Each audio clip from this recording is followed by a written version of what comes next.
സംസ്ഥാനത്തെ ലഹരി വാഴ്ചയുടെ ഞെട്ടിക്കുന്ന വെളിപ്പെടുത്തലുമായി വളാഞ്ചേരി സ്വദേശിയായ യുവാവ് കൂട്ടുകാരുടെ നിർബന്ധത്തിന് വഴങ്ങി MDMA ഉപയോഗിച്ചു തുടങ്ങി. പിന്നീട് അതിനടിമയായി 1 2 വർഷം. MDMAക്ക് പണം കണ്ടെത്താൻ വിൽപ്പനക്കാരനായി എന്നും നിസാം എന്ന യുവാവ് വെളിപ്പെടുത്തുകയാണ്. തന്റെ മുഖം മറക്കേണ്ടതില്ല എന്നാണ് ഞങ്ങളുടെ റിപ്പോർട്ടറോട് നിസാം പറഞ്ഞത്. ഡോക്ടർമാർ മുതൽ ദമ്പതികൾ വരെ ലഹരിക്കടിമകളായി MDMA വാങ്ങിയിരുന്നു. ലഹരിക്ക് പണം കണ്ടെത്താൻ ക്രിമിനലുകളായി മാറിയവർ ഏറെയാണെന്നും വളാഞ്ചേരി സ്വദേശി വെളിപ്പെടുത്തുന്നു. നമ്മുടെ ഒപ്പം അഷ്കറുണ്ട്. ആദ്യം അഷ്കറിലേക്ക് നമുക്കൊന്ന് പോയതിനു ശേഷം നിസാമിലേക്ക് വരാം. അഷ്കറാണ് നിസാമിനെ കണ്ടത്, നിസാമിന് പറയാനുള്ളത് കേട്ടത്. ആദ്യം തന്നെ അഷ്കറിനോട് എനിക്കൊരു സംശയമുള്ളത്. Ashkar, good morning.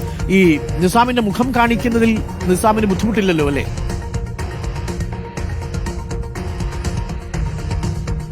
Arun, good morning. മുഖം കാണിക്കുന്നതിൽ ബുദ്ധിമുട്ടില്ല എന്ന് മാത്രമല്ല, തന്റെ ജീവിതത്തിലൂടെ മറ്റുള്ളവർക്ക് ഇനിയായ ഒരു അവസ്ഥ ഉണ്ടാവരുത് എന്നുള്ളതാണ് നിസാം ആഗ്രഹിക്കുന്നത്. അതുകൊണ്ടാണ് ഈ കാര്യങ്ങളൊക്കെ തുറന്നു പറയാൻ നിസാം തയ്യാറായതും അതുകൊണ്ടാണ് മുഖം മറക്കാതെ തന്നെ ഈ കാര്യങ്ങൾ നിസാം ഇപ്പോൾ എല്ലാവരോടും വിളിച്ചു പറയാൻ തയ്യാറായത്. പ്രത്യേകിച്ച് റിപ്പോർട്ടറിനോട് ഈ കാര്യങ്ങളൊക്കെ വെളിപ്പെടുത്തിയതും അതിൻ്റെ കൂടി അടിസ്ഥാനത്തിലാണ്. തന്റെ ജീവിതത്തെ മാതൃകയാക്കി ഇതിന് അടിമപ്പെട്ട ആളുകളുണ്ടെങ്കിൽ അവർ കൂടെ അതിൽ നിന്ന് മോചിതരാകണം.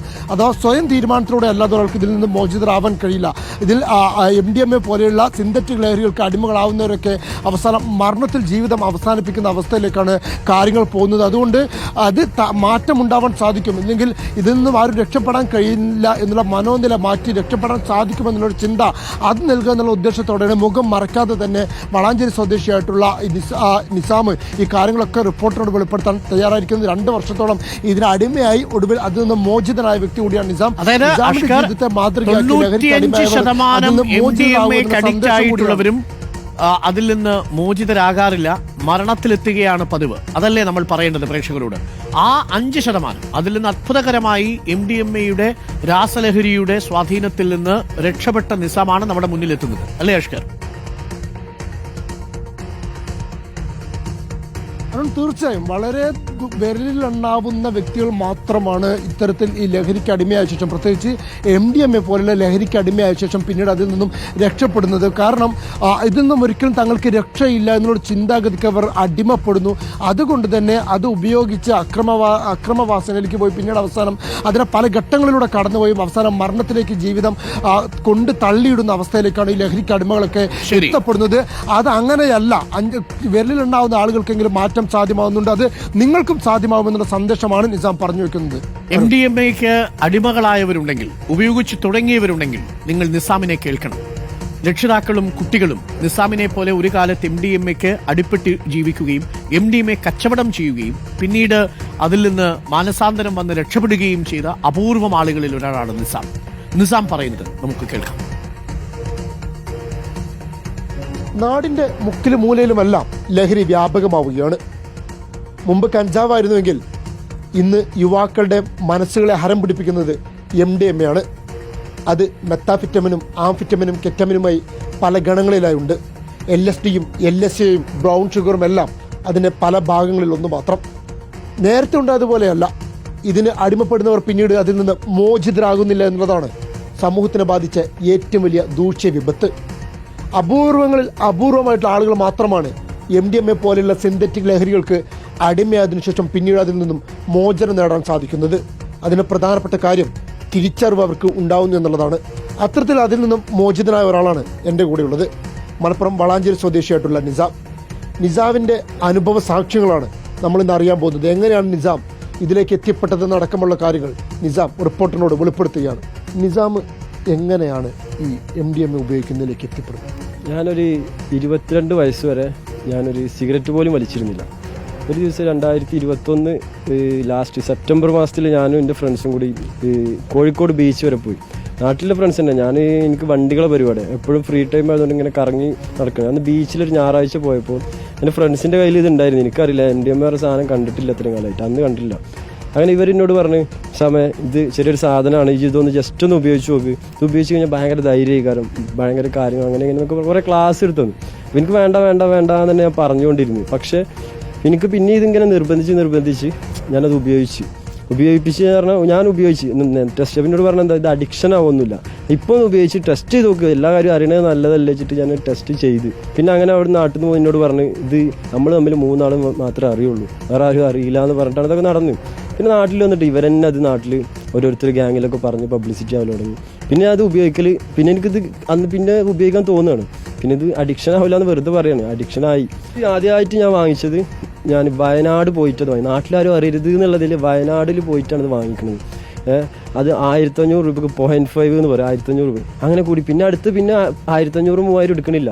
പൈസ റെഡിയാക്കി കഴിഞ്ഞാൽ പിന്നെ 12500, അത് കഴിഞ്ഞ് 25000, 10 ഗ്രാമൊക്കെ എടുക്കൽ തുടങ്ങി. പിന്നെ ഞങ്ങൾ അങ്ങനെ ഉപയോഗിച്ച് ഇങ്ങനെ ഇവൻ കച്ചവടം ചെയ്യും. പിന്നെ അങ്ങനെ ഇവൻ്റെ അടുത്ത് വരുന്ന കണക്ഷൻ എനിക്ക് ഐറ്റം അങ്ങനെ ഞങ്ങൾ കച്ചവടക്കാരനായി മാറുകയാണ്. ഇതിൻ്റെ ഫസ്റ്റ് ഘട്ടം എന്ന് പറയുമ്പോൾ നമുക്ക് ധൈര്യമായിരുന്നു. സെക്കൻഡ് ഘട്ടം എന്ന് പറഞ്ഞാൽ സംശയം വരിക. നമ്മൾ ഉപയോഗിച്ച് എനിക്കിത് പിന്നെ ഇല്ലാതെ എനിക്ക് കഴിയാതായി. കാരണം എനിക്കിത് ഉപയോഗിച്ച് ഇത് നമ്മളൊരു പൈസ കടം വാങ്ങിക്കണ പോലെയാണ് ഇത്. എന്ത് മൂന്നാമത്തെ ഘട്ടം എല്ലാവരും പ്രശ്നങ്ങളുണ്ടാകും. ഞാൻ ഉണ്ടാക്കിയിരുന്നതാണ്. ഞാൻ മൂന്നാമത്തെ ഘട്ടത്തിലാണ് സഞ്ചരിച്ചിരുന്നത്, അതിൽ എത്തിയിരുന്നു. നാലാമത്തെ ഘട്ടം എന്ന് പറഞ്ഞാൽ എല്ലാവരും പേടിച്ചിട്ട് നമ്മൾ വീട്ടുകാരെയും എല്ലാവരും പേടി, നമ്മളാരും ഇപ്പോൾ പിടിക്കുമോ, നമ്മളെ കൊല്ലാൻ വരുന്നുണ്ട്. അപ്പോൾ ഇങ്ങനെ വീട്ടുകാർക്കും നാട്ടുകാർക്കും ആർക്കും പിന്നെ വേണ്ട.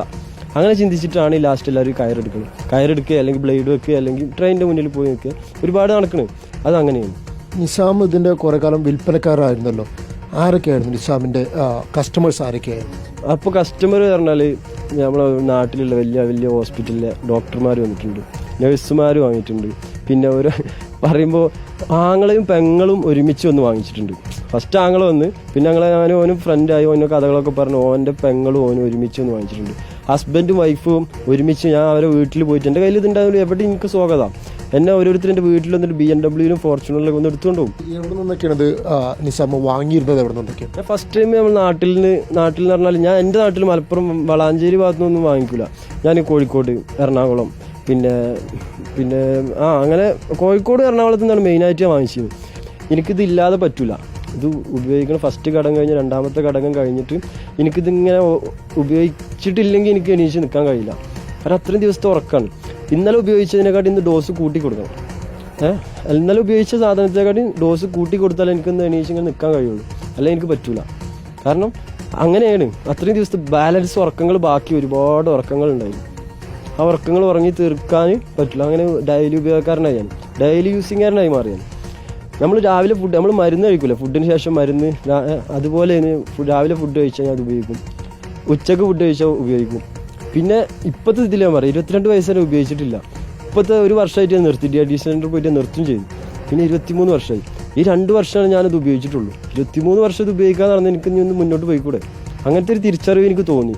അങ്ങനെ നിർത്തിയ ഇത് ഡി അഡിക്ഷൻ സെൻറ്ററിൽ പോയിട്ടോ ഒരു ഫ്രണ്ട് ഉണ്ട് 6 പ്രാവശ്യം ഡി അഡിക്ഷൻ സെൻറ്ററിൽ പോയി നിർത്തിയിട്ടില്ല. ഇറങ്ങി കഴിഞ്ഞാൽ പിന്നെ ഡി അഡിക്ഷൻ സെൻറ്ററിൽ പോയിട്ടോ അല്ലെങ്കിൽ പോലീസുകാരോ അല്ലെങ്കിൽ വീട്ടുകാരോ നാട്ടുകാരോ പറഞ്ഞിട്ടൊന്നും കാര്യമില്ല. ഇത് അവനാൻ തിരിച്ചറിവ് പറഞ്ഞ സംഭവം ഉണ്ടെങ്കിൽ അവനാൻ ചിന്തിക്കണം. ഇത് എന്തിന്, ഇതുകൊണ്ട് എന്ത് നേടും? ഇതുകൊണ്ട് ഒരുപാട് നേടും. നാട്ടിൽ പദവിയും സ്ഥാനം കിട്ടും. എന്ത് MDMA-കാരനാണ്. അങ്ങനെ ഒരുപാട് പേരുദോഷങ്ങൾ, ബന്ധങ്ങളൊക്കെ തെറ്റും. എനിക്ക് ആ ടൈമിൽ അറിയുമ്പോൾ ലാസ്റ്റ് ഘട്ടത്തെ ടൈമിൽ ഫസ്റ്റ് ടൈമൊക്കെ എനിക്ക് പൈസ എൻ്റെ ഫ്രണ്ട്സ് ആരോട് ചോദിച്ചാലും 1,00,000 രൂപ എനിക്ക് എൻ്റെ അക്കൗണ്ട് കിട്ടുന്നത്. ലാസ്റ്റ് പോയി 1000 പോയിട്ട് 100 രൂപ ഒരു ഇട്ടില്ല. MDMA വാങ്ങാനല്ലേ എന്നുള്ള ആളായിട്ട്. അപ്പോൾ നമ്മളെന്ത് ബാക്കിയുള്ള ഉൾക്കൊണ്ടോ ഇല്ല എന്നല്ല, നമ്മളെ വീട്ടുകാർക്കും ഇതിന് വേണ്ടി ഇത്രയും കാലം ഞാൻ എൻ്റെ ഫ്രണ്ട്സിനും എനിക്കും വേണ്ടി ജീവിച്ചു. അപ്പോൾ ഇനി ഇവിടുന്ന് എനിക്കും എൻ്റെ വീടിനും നാടിനും വേണ്ടി ജീവിക്കാൻ പോകും. അപ്പോൾ ഇതൊക്കെ നിർത്തിയിട്ട് നാട്ടിൽ ഞാൻ അങ്ങനെ നാട്ടിലൊക്കെ ഇപ്പോൾ എല്ലാവരും മനസ്സിലാക്കി എടുത്ത് തന്നെ. ഇപ്പോൾ നാട്ടിലൊക്കെ എല്ലാവർക്കും അറിയാം ഞാൻ അതൊക്കെ നിർത്തി നല്ല കുട്ടിയായി. ഞാൻ അങ്ങനെ തന്നെ പോകണമെന്നാണ് എനിക്ക് ആഗ്രഹം. അഷ്കർ അലി നമുക്കൊപ്പം ചേരുന്നു. അഷ്കർ അലി, ഇത് ഏകദേശം 10-20 മിനിറ്റോളമുള്ള ദൈർഘ്യത്തിലുള്ള ഒരു അഭിമുഖമാണ്. ഇതിന്റെ പൂർണ്ണരൂപം റിപ്പോർട്ടർ TVയുടെ ഡിജിറ്റലിൽ ഞങ്ങളുടൻ പബ്ലിഷ് ചെയ്യുന്നതാണ്, പ്രേക്ഷകർക്ക് അത് കാണാവുന്നതുമാണ്. അഷ്കർ, ഈ നിസാം പറയുന്നതിൽ നിന്ന് ഞെട്ടിക്കുന്ന 3-4 കാര്യങ്ങളുണ്ട്. 22 വയസ്സുവരെ ഒരു തരത്തിലുള്ള ദുശീലവും ഇല്ലാതിരുന്ന, ഒരു തരത്തിലുള്ള ലഹരിയും ഉപയോഗിക്കാതിരുന്ന നിസാമാണ് പിന്നീട് MDMA കൂട്ടുകാരുടെ നിർബന്ധത്തിന് വഴി ഒന്ന് ഉപയോഗിച്ചു തുടങ്ങുന്നത്. എല്ലാം അറിഞ്ഞിരിക്കേണ്ടേ എന്ന ഉപദേശത്തിന്റെ അടിസ്ഥാനത്തിലാണ് 0.5 വയനാട്ടിൽ പോയി വാങ്ങുന്നത് 1500 രൂപയ്ക്ക്. പിന്നീട് അങ്ങോട്ട് ഒഴിവാക്കാനാവാത്ത സ്ഥിതിയായി എന്ന് പറയുമ്പോൾ എല്ലാവരും തുടങ്ങുന്നത് ഇങ്ങനെയാണ്, പിന്നീട് അതിൽ നിന്ന് രക്ഷപ്പെടാൻ കഴിയുന്നില്ല എന്ന വലിയൊരു മെസ്സേജ് ഉണ്ട്. 2, ഡോക്ടർമാരും ദമ്പതികളും അടക്കമുള്ളവര്, പെൺകുട്ടികളടക്കമുള്ളവര് ഇത് വാങ്ങുകയും ഇടനിലക്കാരായി പ്രവർത്തിക്കുകയും ചെയ്യുന്നുണ്ട്. അപ്പൊ പ്രായഭേദമന്യേ സമൂഹത്തിലെ വ്യത്യസ്ത മേഖലകളിൽ പണിയെടുക്കുന്ന ആളുകളടക്കം വ്യാപകമായി ഇത് ഉപയോഗിക്കുന്നുണ്ട് തുടങ്ങിയ കാര്യങ്ങളാണല്ലോ നിസാം പറയുന്നത്. നിസാം പറയുന്നതിൽ നിന്ന് നമ്മൾ മനസ്സിലാക്കേണ്ടത് എന്തൊക്കെയാണ് അഷ്കർ അലി?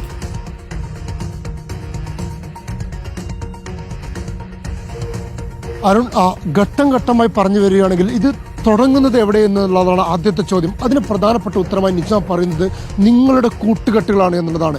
അന്ന് വരെ ഒരു സിഗരറ്റ് പോലും വലിക്കാത്ത നിസാമിനെ ആദ്യമായി MDMA ഉപയോഗിക്കാൻ നിർബന്ധിപ്പിക്കുന്നതും പ്രേരിപ്പിക്കുന്നതും നിസാമിൻ്റെ തന്നെ സുഹൃത്തുക്കളാണ്.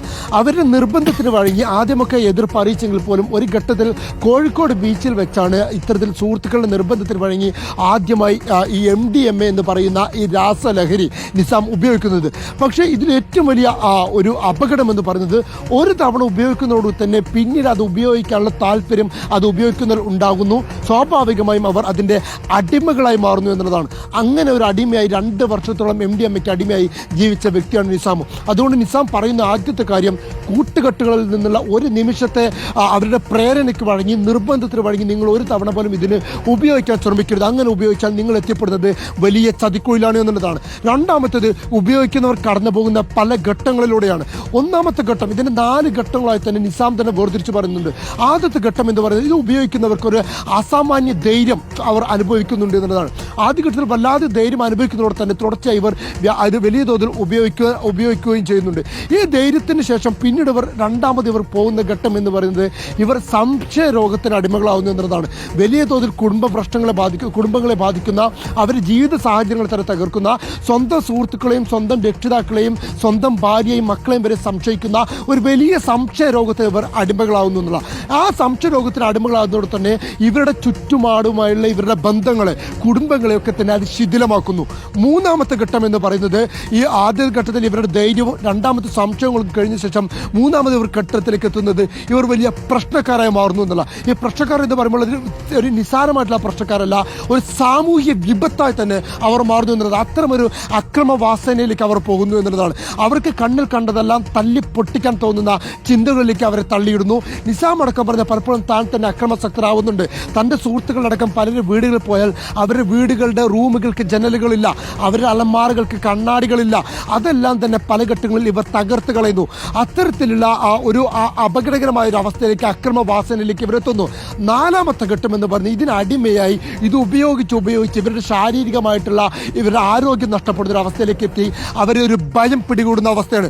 ഈ ഭയത്തിലൂടെ പിന്നീട് ഇവർ പലപ്പോഴും പല തോന്നലുകൾക്ക് വിധേയമാവുന്നു. അങ്ങനെ ആരൊക്കെ തന്നെ പിടിക്കാൻ വരുന്നുള്ളൂ അല്ലെങ്കിൽ തൻ്റെ സുഹൃത്തുക്കൾ പോലും തന്നെ ഒറ്റാൻ ശ്രമിക്കുന്നു എന്നുള്ള അത്ര ഭീതിജനകമായ ഒരു അവസ്ഥയിലൂടെ കടന്നുപോയി അവസാനം ഇവർ അഭയം തേടുന്നത് മരണത്തിലേക്കാണ് എന്നുള്ളതാണ്.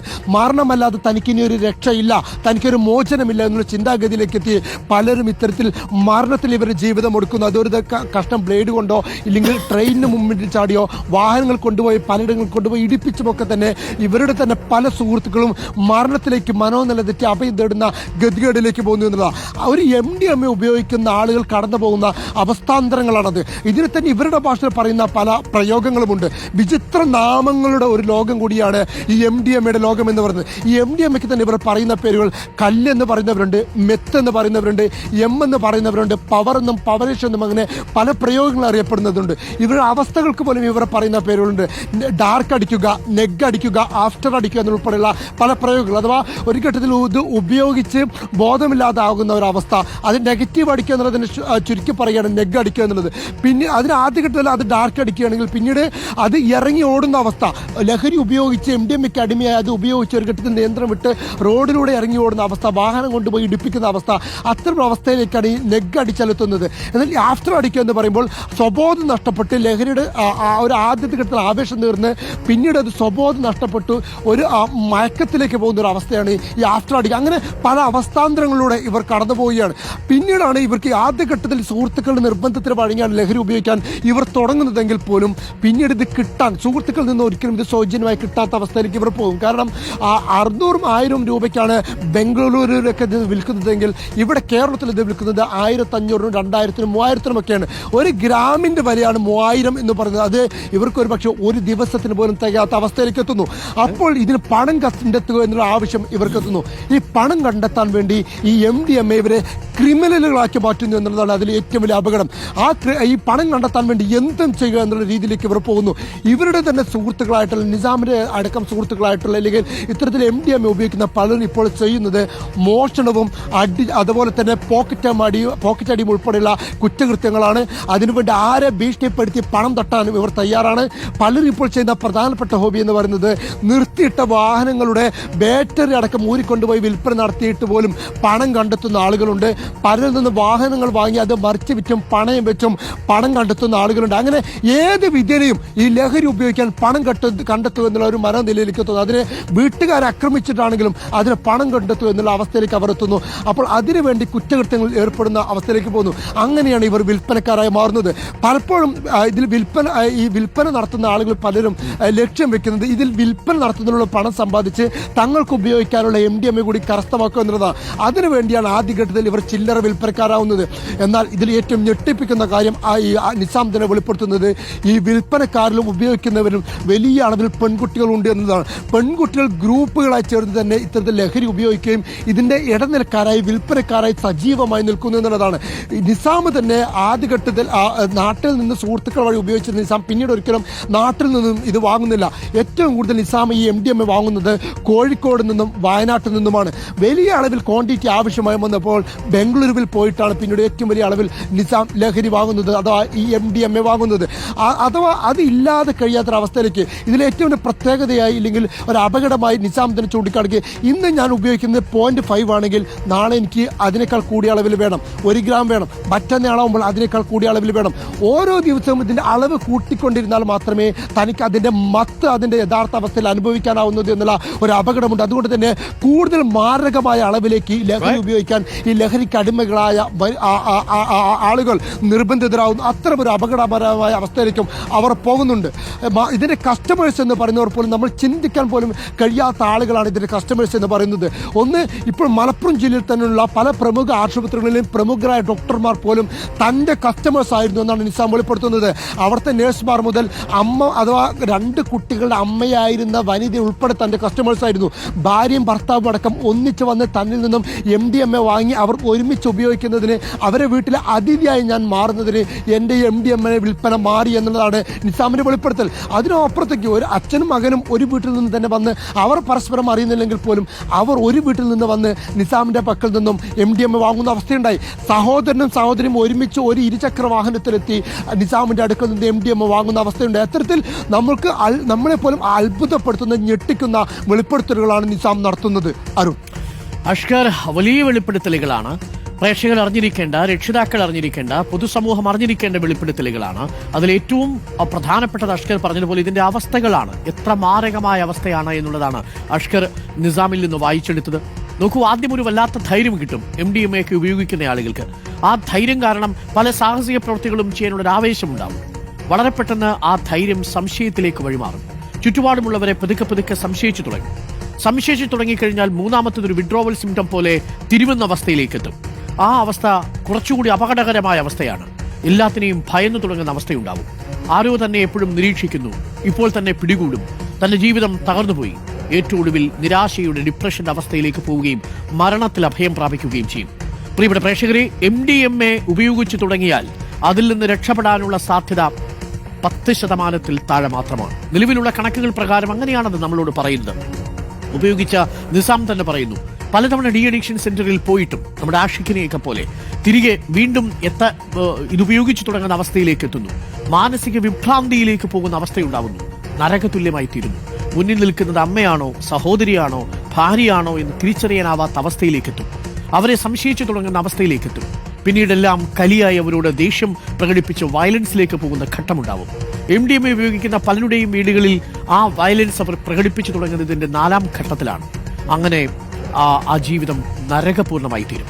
ഡോക്ടർമാരും നഴ്സുമാരും സമൂഹത്തിലെ പല ഉന്നത മേഖലകളിലുള്ളവരും ഈ MDMAയുടെ അഡിക്റ്റായി തന്റെ പക്കൽ വന്ന് ക്ലയൻസായി മാറിയിട്ടുണ്ട്. ദമ്പതികൾ വന്നിട്ടുണ്ട്, അച്ഛനും മകനും വന്നിട്ടുണ്ട്, സഹോദരനും സഹോദരിയും വന്നിട്ടുണ്ട് എന്നാണ് പറയുന്നത്. എത്രമേൽ വലിയ വിപത്തായി മാറിക്കഴിഞ്ഞിരിക്കുന്നു എന്നുള്ളത് ഒരിക്കൽ കൂടി അടിവരയിടുന്നതാണ് നിസാമുമായി അഷ്കർ അലി നടത്തിയ അഭിമുഖം. അഭിമുഖത്തിന്റെ പൂർണ്ണരൂപം റിപ്പോർട്ടറിന്റെ ഡിജിറ്റലിൽ പ്രേക്ഷകർക്ക് കാണാം. അല്പസമയത്തിനുള്ളിൽ ഇത് പൂർണ്ണമായിട്ട് നമ്മൾ അപ്ലോഡ് ചെയ്യും. ഈ വഴികൾ നിങ്ങൾ മനസ്സിലാക്കണം. അത്ര എളുപ്പമല്ല കാര്യങ്ങൾ. കഞ്ചാവ്, മയക്കുമരുന്ന് എന്നൊക്കെ പറഞ്ഞ് നമ്മൾക്ക് നിസ്സാരവൽക്കരിക്കാൻ കഴിയില്ല. നമ്മുടെ കുഞ്ഞുങ്ങൾ ഇതിൽ പെട്ടുപോകുന്നുണ്ട്. വളരെയധികം വ്യാപകമായ രീതിയിൽ സ്കൂളുകൾ കേന്ദ്രീകരിച്ചും കോളേജുകൾ കേന്ദ്രീകരിച്ചും വിപണന സംഘങ്ങളുമുണ്ട്. സുഹൃത്തുക്കളായിട്ടാണ് തുടങ്ങുക. പിന്നീട് ഇതുപയോഗിക്കാൻ വേണ്ടി പണം കണ്ടെത്താൻ വേണ്ടി ഇടനിലക്കാരനായി പെഡലറായിട്ട് മാറും. അങ്ങനെ ഇടനിലക്കാരനായി മാറിയ നിസാമിനെയാണ് നമ്മൾ പറയുന്നത്. ഒരേ സമയം ഇരയായി തീരുകയും പിന്നീട് അതേസമയം തന്നെ വിപണനക്കാരനായി അതിന്റെ കച്ചവടക്കാരനായി തീരുകയും ചെയ്തയാളാണ് നിസാം. രണ്ടിൽ നിന്നും മോചനം നേടി നിസാം തുറന്നു പറയാൻ ഇറങ്ങിയത് ഈ സമൂഹത്തിന്റെ പോക്ക് കണ്ടുകൊണ്ടുകൂടിയാണ്. എക്സൈസ് വകുപ്പിന്റെ കൂടി സഹായത്തിലാണ് നമ്മൾ ഈ ക്യാമ്പയിൻ പ്രേക്ഷകരിലേക്ക് എത്തിക്കുന്നത്. തീർച്ചയായും കൂടുതൽ ആഴമേറിയ റിപ്പോർട്ടുകളിൽ പ്രേക്ഷകർക്ക് പ്രതീക്ഷിക്കാം. റിപ്പോർട്ട് തുറന്ന യുദ്ധം തന്നെ പ്രിയപ്പെട്ട പ്രേക്ഷകർക്കൊപ്പം ഈ മയക്കുമരുന്ന് മാഫിയയ്ക്കെതിരെ പ്രഖ്യാപിക്കുകയാണ്. നമ്മുടെ കുഞ്ഞുങ്ങളെ അവരുടെ ബോധം നശിപ്പിക്കുന്ന, അവരുടെ ജീവിതത്തെ നരകപൂർണ്ണമാക്കി തീർക്കുന്ന, ഓരോ കുടുംബങ്ങളിലും വിലാപങ്ങൾ ഉയർത്തുന്ന ഈ നരക മരുന്ന് വ്യാപാരത്തിന് നമുക്ക് അന്ത്യം കുറിച്ചേ മതിയാവൂ. പ്രിയപ്പെട്ട പ്രേക്ഷകർ കാതോർക്കുക. ഇനിയും ഉണ്ടാവും ഇത്തരത്തിലുള്ള റിപ്പോർട്ടുകൾ തുടർച്ചയായി നമ്മൾ പ്രേക്ഷകരിലേക്ക് എത്തിക്കും. ഇത് ഭയപ്പെടുത്താനാണോ എന്ന് ചോദിച്ചാൽ ഭാഗികമായാണ് സർ. കാരണം ഭയപ്പെടേണ്ട ഒരു സാഹചര്യമുണ്ട് നമ്മുടെ മുന്നിൽ. അത്രയും ഗുരുതരമാണ് അവസ്ഥ എന്നുള്ളത് കൊണ്ടാണ് നമ്മൾ എത്രമേൽ സമയം ചെലവഴിച്ച് ഈ വാർത്ത പ്രേക്ഷകരിലേക്ക് എത്തിക്കുന്നത്.